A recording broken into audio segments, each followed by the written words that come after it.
सर्वांना सप्रेम जय भीम. वाचन करीत आहो बुद्ध आणि त्यांचा धम्म, प्रथम खंड भाग 4 यामधील चौथे प्रकरण. बोधिसत्व असलेले गौतम सम्यक संबोधी प्राप्त झाल्यावर बुद्ध झाले. ज्ञानप्राप्ती होण्यापूर्वी गौतम फक्त बोधिसत्व होते.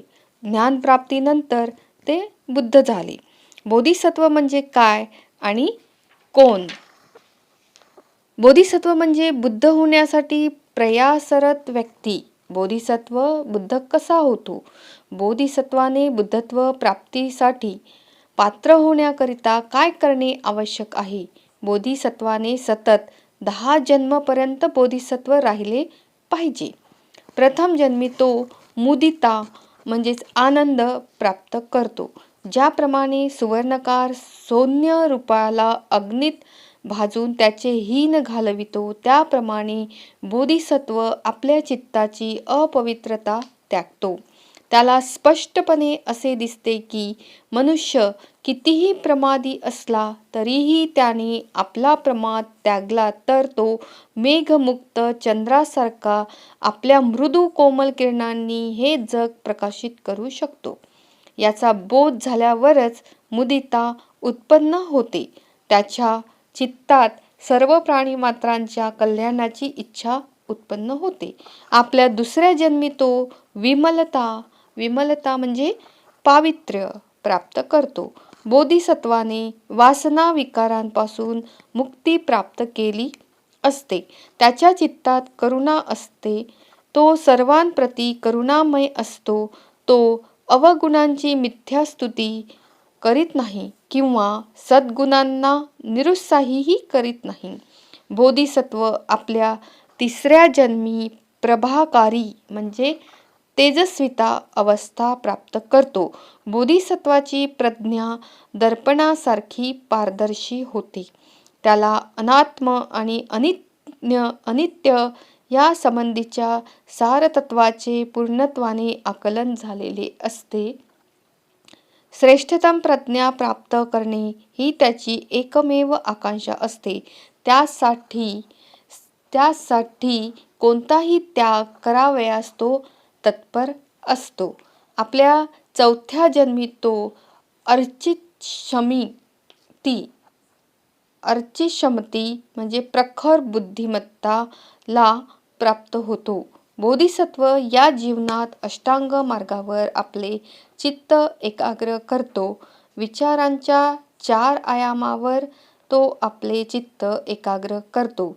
प्रयत्नांच्या 4 आयामावर तो आपले चित्त एकाग्र करतो. इच्छाशक्तीच्या 4 आयामावर तो आपले चित्त एकाग्र करतो आणि शीलाच्या 5 आयामावर तो आपले चित्त एकाग्र करतो. 5व्या जन्मी बोधिसत्व सुदुर्जय प्राप्त करतो. सापेक्ष आणि निरपेक्ष यांच्यातील सहसंबंधाची त्याला पूर्णत्वाने अनुभूती होते. बोधिसत्व आपल्या 6व्या जन्मी अभिमुखी होतो. या अवस्थेत बोधिसत्व वस्तूंच्या उत्क्रांतीची प्रक्रिया समजून घेण्यासाठी सिद्ध होतो. कारण मीमांसा 12 निदान आणि त्याचे ज्ञान अभिमुख म्हणून संबोधिले जाते. याचा परिणाम म्हणून जे अविद्येने दृष्टीहीन झाले आहेत अशा सर्व प्राणीमात्रांप्रती त्याच्या चित्तात श्रेष्ठतम करुणेचा उदय होतो. आपल्या 7व्या जन्मी बोधिसत्व दृंगमा अवस्थेला प्राप्त होतो. बोधिसत्व आता काळ आणि व्याप्तीच्या पलीकडे गेलेला असतो. तो अनंताशी एकरूप झालेला असतो. तरीही प्राणीमात्रांप्रती असीम करुणेपोटी तो आपले रूप धारण करून असतो. पद्मदल म्हणजे कमळ जलात राहूनही जलस्पर्श विरहित असते. तद्वतच बोधिसत्व या अवस्थेत प्राणीमात्रात राहूनही त्याच्यापासून वेगळा असतो. या जगात राहूनही तृष्णा त्याला स्पर्श करीत नाही. तो आपल्या बंधू बांधवांच्या कल्याणाचीच कामना करतो, तो दातृत्ववान असतो, तो शांत असतो, तो वीर्यशील असतो, तो क्षमाशील असतो, तो बुद्धिवंत असतो आणि तो प्रज्ञावंतही असतो. या जीवनात त्याला धम्माचे ज्ञान होते. लोकांना समजेल अशा प्रकारे तो त्यांना धम्म समजावून सांगतो. कुशल आणि क्षमाशील असणे आवश्यक आहे याची त्याला जाणीव होती. प्रतिसाद म्हणून मनुष्य मात्राने त्याच्या प्रती कोणताही व्यवहार केला तरी तो त्यांच्या प्रती समचित असतो. ते अज्ञानी आहेत म्हणून त्यांना त्याचा हेतू समजला नाही हे तो जाणतो. त्याच वेळी मनुष्य मात्राच्या कल्याणाच्या आपल्या कर्मात तो कोणतीही शिथिलता येऊ देत नाही. या कामी तो आपली ऊर्जा कमी पडू देत नाही. तो आपले चित्त ज्ञानप्राप्तीपासून विमुख होऊ देत नाही. म्हणून त्याच्यावर कितीही विपत्ती येवो तो सुपथावरून कधीही विचलित होत नाही. आपल्या 8व्या जन्मी बोधिसत्व अचल अवस्थेला प्राप्त होतो. अचल अवस्थेत बोधिसत्व सर्व प्रकारच्या संघर्षापासून मुक्त होतो. त्याच्या हातून विनासायास कुशल कर्म होतात. तो जे काही करतो त्यात तो यशस्वी होतो. आपल्या 9व्या जन्मी तो साधुमती अवस्थेला प्राप्त होतो. साधुमती ही अशी अवस्था आहे की ज्या अवस्थेत बोधिसत्वाने सर्व धर्म किंवा प्रणालीवर विजय मिळविलेला असतो किंवा त्यांना भेदले तरा असते. त्याने सर्व दिशांवर विजय मिळविला असतो. त्याने समयचक्रावर विजय मिळवला असतो. आपल्या 10व्या जन्मी बोधिसत्व धम्ममेधा अवस्थेला प्राप्त होतो. या अवस्थेत बोधिसत्वाला बुद्धाची दिव्य दृष्टी प्राप्त होते. बोधिसत्व या 10 अवस्थातून जाऊन बुद्धत्वाला प्राप्त होतो.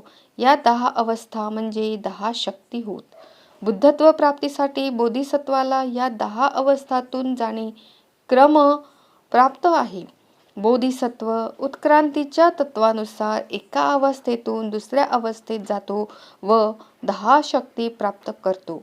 परंतु एवढ्यानेच भागत नाही, त्याने 10 परिमितांचे पूर्णत्वाने पालन करणेही आवश्यक आहे. एका जन्मी एक पारमिता पूर्ती योग्य आहे. पारमितात विशेषत्व प्राप्त करण्यासाठी त्याने क्रमाक्रमाने 10 अवस्थातून जाणे आवश्यक आहे. एका जीवनात एकच पारमिता, थोडीशी एक आणि थोडीशी दुसरी हे योग्य नाही. अशा प्रकारे दोहो बाजूंनी जेव्हा बोधिसत्व सामर्थ्य संपन्न होतो तेव्हाच तो बुद्धत्वाच्या प्राप्तीसाठी पात्र ठरतो. बोधिसत्वाच्या जीवनाची पराकाष्ठा अंतिम अवस्था म्हणजे बुद्धत्व होय. जातक सिद्धांत अथवा बोधिसत्वाच्या अनेक जन्मांचा सिद्धांत हा अवतारवादाच्या ब्राह्मणी सिद्धांतासारखा वाटण्याची शक्यता आहे. उदाहरणार्थ देवाचे अवतार घेणे. जातक सिद्धांताचा आधार बुद्धाच्या जीवनाची श्रेष्ठतम श्रेणीची पवित्रता हा आहे. अवतारवादाच्या सिद्धांतात मात्र देवाचे पवित्र असणे आवश्यक नाही. अवतारवादाचा ब्राह्मणी सिद्धांत एवढेच सांगतो की देव विविध रूपात अवतार घेऊन आपल्या भक्तांचे रक्षण करतो. देव आचरणात अनैतिक आणि अपवित्रही असू शकतो. बुद्धत्व प्राप्त होण्यापूर्वी बोधिसत्वाला 10 जन्मपर्यंत श्रेष्ठतम जीवन जगावे लागते. श्रेष्ठतम जीवनाचा हा सिद्धांत अन्य कोठेही नाही. याच्याशी तुलना करता येईल असा सिद्धांतच उपलब्ध नाही. कोणताही धर्म आपल्या संस्थापकांसाठी अशी कठोर परीक्षा घेणे आवश्यक मानत नाही.